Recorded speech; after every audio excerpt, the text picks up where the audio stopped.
ಬೆಂಗಳೂರಿನ ಅಪಾರ್ಟ್ಮೆಂಟ್ ಒಂದರಲ್ಲಿ ಬಾಲಕಿ ಸಾವನ್ನಪ್ಪಿದಂತಹ ಪ್ರಕರಣ ಈಜುಕೊಳಕ್ಕೆ ಬಿದ್ದು ಬಾಲಕಿ ಸಾವನ್ನಪ್ಪಿದ್ದಾಳೆ. ಕರೆಂಟ್ ಶಾಕ್ ತಗಲಿ ಬಾಲಕಿ ಸಾವನ್ನಪ್ಪಿದ್ದಾಳೆ ಅನ್ನೋ ವಿಚಾರ ಈಗ ಬೆಳಕಿಗೆ ಬಂದಿದೆ.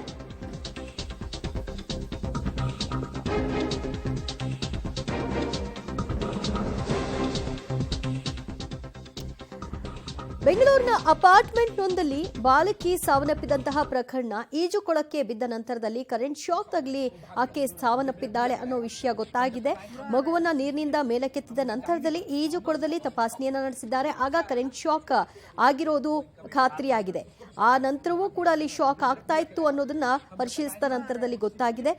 ಈ ವೇಳೆ ಕರೆಂಟ್ ಪಾಸ್ ಆಗ್ತಾ ಇರುವ ವಿಚಾರ ಗೋಚರ ಆಗ್ತಿದ್ದ ಹಾಗೆ ಇದು ಸ್ಪಷ್ಟವಾಗಿ ಈಜುಕೊಳಕ್ಕೆ ಬಿದ್ದ ನಂತರದಲ್ಲಿ ವಿದ್ಯುತ್ ತಗುಲಿಯೇ ಆಕೆ ಸಾವನ್ನಪ್ಪಿದ್ದಾಳೆ ಅನ್ನೋ ವಿಷಯ ಗೊತ್ತಾಗಿದೆ. ಈ ಬಗ್ಗೆ ಪೋಷಕರು ಕೂಡ ಮಾಹಿತಿಯನ್ನ ಹಂಚಿಕೊಂಡಿದ್ದಾರೆ.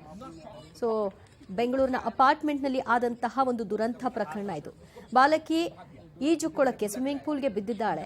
ಅಲ್ಲಿ ಕರೆಂಟ್ ಶಾಕ್ಗೆ ಒಳಗಾಗಿದ್ದಾಳೆ.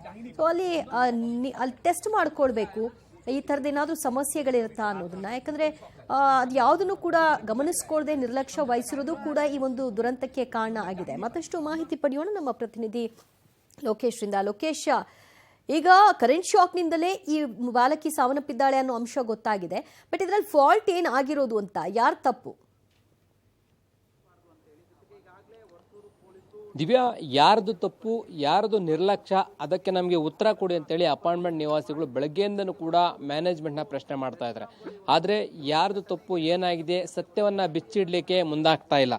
ಈಗ ನೋಡ್ತಾ ಇರ್ತಕ್ಕಂಥ ಸ್ವಿಮ್ಮಿಂಗ್ ಪೂಲ್ ಏನಿದೆ, ಈ ಸ್ವಿಮ್ಮಿಂಗ್ ಪೂಲ್ಗೆ ನಿನ್ನೆ ರಾತ್ರಿ 7:30ಕ್ಕೆ ಸರಿಯಾಗಿ ಬಾಲಕಿ ಏನು ಮಾಡಿದ್ದಾರೆ, ಈ ಒಂದು ಬಾಲ್ ತೆಗೆದುಕೊಳ್ಳೋದಕ್ಕೆ ಅಂತೇಳಿ ಸ್ವಿಮ್ಮಿಂಗ್ ಪೂಲ್ಗೆ ಬರ್ತಾರೆ. ಬಂದಂಥ ಸಂದರ್ಭದಲ್ಲಿ ವಿದ್ಯುತ್ ಪ್ರವಹಿಸಿ ಇದರಲ್ಲಿ ಡೆತ್ ಆಗಿರುವಂಥದ್ದು. ತದನಂತರ ಇಲ್ಲಿನ ಅಪಾರ್ಟ್ಮೆಂಟ್ ನಿವಾಸಿಗಳು ಮರದ ಕುರ್ಚಿಯನ್ನು ಬಳಸಿ ಆ ಮಗುವನ್ನು ರಕ್ಷಣೆ ಮಾಡಿ ನಂತರ ಹಾಸ್ಪಿಟ್ಲಿಗೆ ಸಾಗಿಸುವಂಥ ಕೆಲಸ ಮಾಡಿದರೆ, ಕರೆಂಟ್ ಇದೆಯಾ ಇಲ್ವಾ ಅಂತ ಹೇಳ್ಬಿಟ್ಟು ಕೂಡ ಇಲ್ಲಿನ ನಿವಾಸಿಗಳು ಟೆಸ್ಟರನ್ನು ತೆಗೆದುಕೊಂಡು ಪರೀಕ್ಷಿಸಿದಾಗ ಇದರಲ್ಲಿ ವಿದ್ಯುತ್ ಪ್ರವಹಿಸಿರೋದು ನಮಗೆ ಕಂಡು ಬಂದಿರತಕ್ಕಂಥದ್ದು.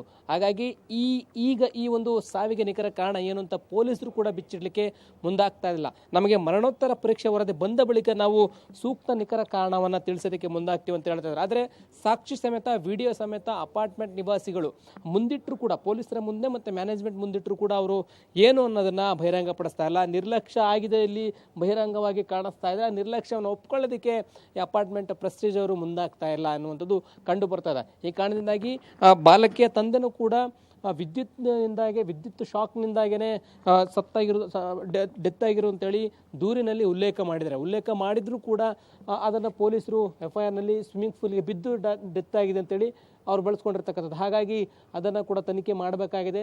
ಮರಣೋತ್ತರ ಪರೀಕ್ಷೆ ಬಂದ ನಂತರ ನಮಗೆ ಸೂಕ್ತ ಕಾರಣ ಗೊತ್ತಾಗುತ್ತೆ ಅಂತೇಳಿ ಪೊಲೀಸರು ಹೇಳ್ತಾ ಇರುವಂಥದ್ದು.